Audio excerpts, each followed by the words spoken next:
The American Civil War is considered by historians both the first modern war and the first total war.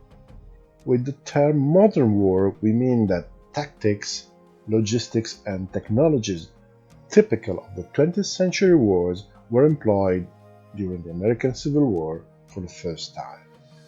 With the term total war, we refer to the extent of mobilization of national resources in order to fight and win the war, which is supposed to have been not dissimilar from what happened in the two world wars. The fact that the Civil War was modern and total is often given for granted, and it is the standard history presented in school books and documentaries. However, there is a growing number of academics who dispute these facts on the basis of a detailed analysis of the war itself and a comparison with other European wars in the same period. So, who is right and who is wrong? I am the Crow, and this is Millennium 7.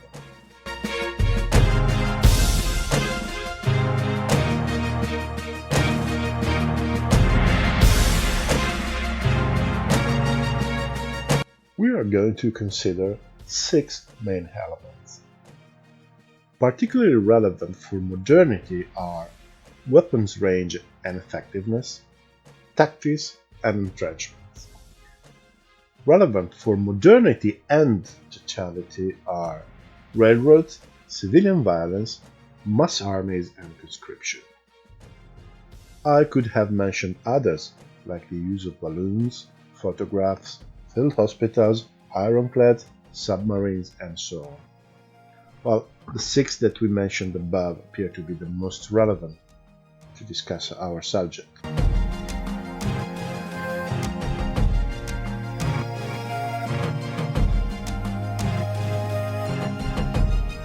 The American Civil War saw the widespread use of the rifle, which was an evolution of the flintlock musket which has been in use since the beginning of the 17th century. The flintlock musket was a muzzle-loading smoothbore weapon. It fired a lead ball to a distance up to a kilometer. However, the practical range was much shorter. The loosely fitting ball bounced around in the barrel, making the weapon very imprecise. It was almost impossible to properly aim to a target beyond 50 meters and have some chances to hit it. Actually, the muskets often had no aim, and the soldiers were trying to fire in volleys, compensating the lack of precision with the number of bullets being fired. The effect of a volley might have been deadly at short range and with weapons loaded accurately, but it used to quickly degrade as the fight went on. So, in the years around 1820, in France, researchers tried to solve the problem of inaccuracy. It was already known that rifling greatly improved accuracy, but loading the rifle musket was a very slow affair, because the ball had to be forced down the barrel, engaging the grooves. For this reason, rifle flintlock muskets were in use only in very limited numbers during the Napoleonic time. So, to improve this aspect, the French invented a conical bullet, known as the Ligné ball from the name of the French inventor. The bullet was built to expand and engage the grooves upon firing. In this way, loading a rifle was no more complicated than a smoothbore musket, but the weapon was much more accurate. At the beginning of the war, an advanced version of the ball was in general use both with the Union and the Confederacy. Actually, there is another important improvement that we need to cover: the use of the percussion cup. It replaced the loose gunpowder poured in the pan to fire the weapon. Its introduction made the rifle more reliable, reducing misfires and simplifying the loading sequence. So both sides used these early rifles, the most common models being the Springfield rifle and the Enfield rifle, this of British origin. They were more precise and could fire at a faster rate than the flintlock muskets. Now, coming back to the original question, Were these weapons modern, that is, closer to the 20th century weapons than to their Napoleonic counterpart? And if they were, was the Civil War the first war where they have been used? Well, the answer to the first question is a resounding no. Range and fire cadence were improved, but the way the weapons were used wasn't different from the Napoleonic warfare. During the Napoleonic period, the first volley was fired around about 81 meters on average. During the Civil War, the distance was 126 meters on average. Actually, this is a large difference in percentage, but still the fire happened in volleys, with the soldiers aiming to the whole body of enemies rather than to an individual target. Both sides, sometimes, removed the aims because they were considered too complex for the soldier to be used in the heat of battle. So, the answer to the second question, is this the first time when rifles have been employed on a large scale? Well, is again no.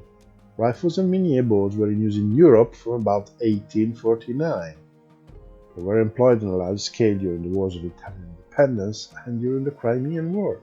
In both cases, they were used for mass volley fire rather than specific aiming, like in the American Civil War. So, we can say that while there was an improvement in weapons lethality, it wasn't enough to radically change the nature of their use. Breech-loading weapons are also often mentioned as a reason of increased lethality. This has some truth, but actually less than 10% of all the weapons issued during the war was a breech loader. Most of them became available only in the last 2 years of the war, and about 40% of them were short-range carbines for cavalry use. So the diffusion of breech-loading weapons wasn't big enough to have any actual impact on operations. It wasn't also the first time that breech-loading weapons were used in a conflict. The Prussian army had adopted a Dreyse needle rifle in 1841, and it was used during the 1848–1849 revolutions.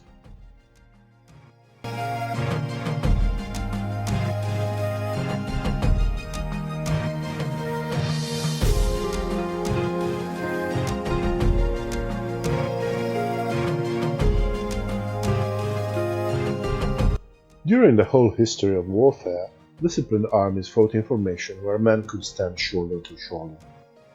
Skirmish always existed, cavalry often used more loose formation, but infantry units used rectangular formation where men could support each other. There are two main reasons for this. First, the psychological comfort derived from being part of a group of men who move and fight together. Second, a close formation is the only way a commander can control large numbers of men without the aid of technology. The historical period preceding the American Civil War was no exception. During the 18th century and the Napoleonic Wars, battalion columns were used for the attack, and thin line formations for defense. This is obviously an oversimplification, but the fundamental pattern hardly changed. The conventional view says that during the American Civil War, both sides started using open formations because of the increased weapon lethality. For example, the battles of Wilderness and Spotsylvania are often mentioned as occasions where soldiers formed small groups to fight. But was this really true? Well, there is some truth in it, but North America at the time had a rough terrain, with large forested areas and less open ground than Europe. Many Civil War battles have been fought on this kind of terrain and not in open fields, and in these conditions it is quite normal for the infantry formations to become fragmented. But this was never done on purpose. Apart from skirmishing, which is by definition a fight in open formation, commanders always struggled to keep the units in good order simply to maintain control of their troops. On the other hand, if you compare the density of the formation used for the attack during the Civil War with the density of the Napoleonic formations, we don't see any particular difference. For example, During the same Battle of Spotsylvania, attack columns' densities ranged from 25 to 48 men per meter of the attack front. D'Erlon's attack at Waterloo had a density of 20 men per meter. Another conventional consideration is that it was due to the inability of commanders to adapt to the changed tactical situation and their failure to recognize the effectiveness of the new rifles that so many of these mass attacks ended up in a slaughter of the attackers. Well, up to a point, while attacking prepared positions of any kind is always a bloody affair, if we compare the losses of the Napoleonic period to those of the Civil War, we see that these are surely not higher. What might have happened is that in Napoleonic times, the pursuit of the defeated army was more common than in the Civil War, so a higher percentage of the losses might have happened in the final stage of the battle. This is a subject that deserves some further investigation, but overall, losses percentages were similar. Civil War battles were no more bloody than Napoleonic battles. So, during the war there was no tactical revolution, and could not have been. The fundamental factors that push for close-order formations were all still present. The difficulty to control large numbers of men over a large area, the limitation of the line of sight, and the psychological factors were all still there. The increase in weapons efficiency was not enough to justify a radical change of doctrine. Actually, linear formation in columns will finally disappear well after the beginning of the First World War, when machine guns and the general adoption of fast-firing weapons made the slow-moving infantry line a truly suicidal choice. So, at the end of the day, the tactics of the Civil War were neither modern nor unprecedented.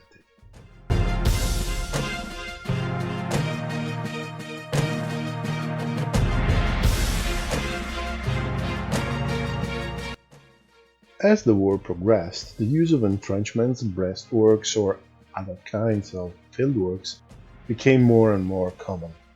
If the troops only had time, they used everything they could lay their hands on as an improvised fortification. In an era when moving the troops in a covered position toward enemy fire was considered reproachable, this practice was frowned upon by many. The idea that seeking cover damaged the soldiers' fighting spirit was still ingrained in the officers' class. Anyhow, logic prevailed at the end, and the use of battlefield modifications became generalized.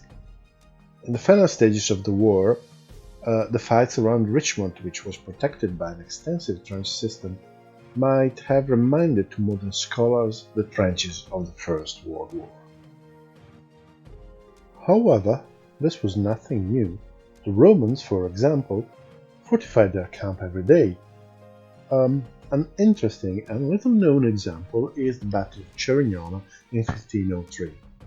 In that occasion, during the Second Italian War, the Spanish infantry defeated the French heavy cavalry by arquebus fire from behind a ditch.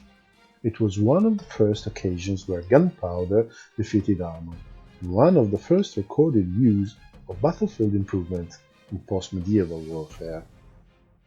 The Napoleonic Wars, which are our reference point, show many well-known examples of the use of battlefield works and entrenchments.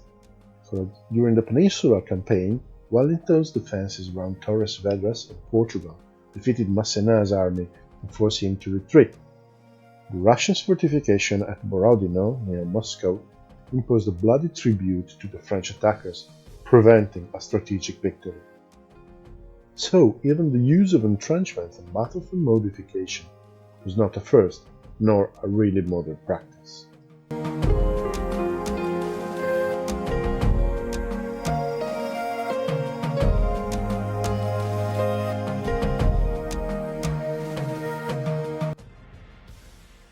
The American Civil War saw an extensive use of railroad. It is only natural in a country where distances are long and other means of communications are scarce. Actually, if we analyze the operations, and particularly west of the Appalachians, we see how they were constrained by railroad availability and connected with railroad heads or, eventually, large navigable rails. they were all necessary to support the logistic effort required to keep the armies efficient. In this sense, the role of railroads in the Civil War was varied, and virtually every operational and strategic decision took them into consideration. However, again, this was not the first time. There are several examples. The first documented use of railroads to move troops happened in Poland in 1846 by the Russians fighting local insurgents. During the Crimean War in 1856, the Allies built military railroads to resupply the troops. At the beginning of the Second War of Italian Independence in 1859, the French moved a large mass of troops from deep inside France to Italy by train. In 2 weeks the movement was complete. During the Napoleonic campaign, 2 or 3 months of long marches would have been required to do the same thing. During the same war, after the victorious Battle of Magenta, the French and the Piedmontese kept up with the retiring Austrians moving from the Milan area to the south of Lake Garda by train. So, once again, the American Civil War was not a first.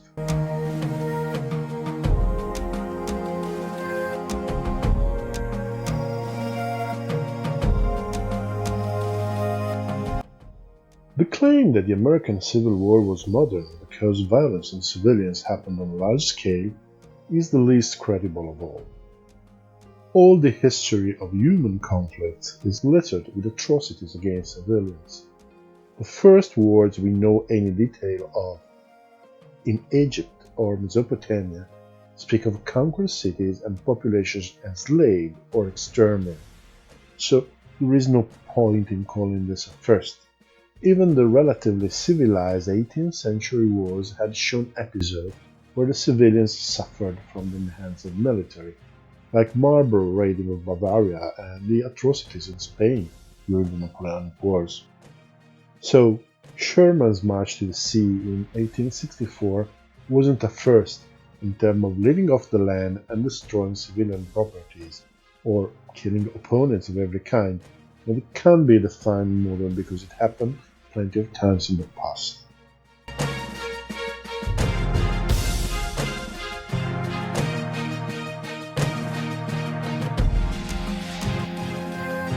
Overall, during the war, the Union mobilized 1.6 million men out of a population of 22.3 million.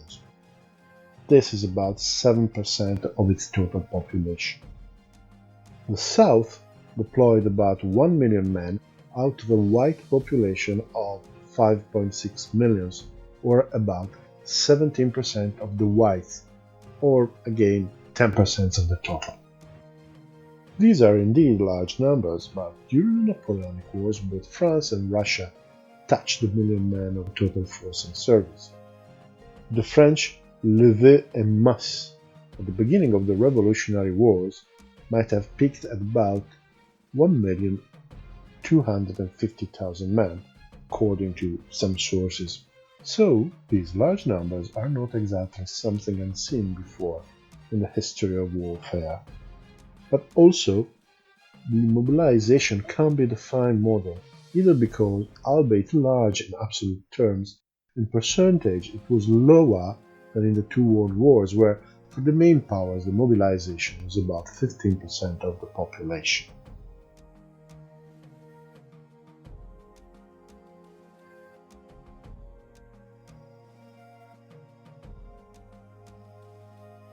So, at the end of our journey, I think we have shed some new light on some aspects which were considered to be crystallized in the past. Weapons effects and range were improved, but not by much, compared to the previous era. Tactics were not much different from the Napoleonic or the mid-18th century wars. Actually, there was little need for tactical innovation because the weapons in use, contrary to the popular version, were not much more lethal. Entrenchments have been used before, sometimes decisively, and their use wasn't as extensive as in the First World War. Railroads have been used before in other conflicts and, while the scale of their use was quite large, they were not regarded as a groundbreaking innovation but just as another element of logistics. Violence on civilians was surely not a first and, while present and undeniable, was always exercised with some restraint. Finally, the large mobilization of men that happened both in the north and in the south was not unprecedented and not as pervasive as it happened in 2 world wars. One may wonder why many scholars seem to ignore the elements that we have tried to explain above. I don't have an answer. Supporters of these new interpretations seem to attribute this to the excessive specialization of other Civil War scholars who don't know well the military history outside the US. Well, it may be. However, whatever the reason, I think we can fairly say that the American Civil War was a war of its times, that is, modern, for the time it happened. Thank you for watching. Good night.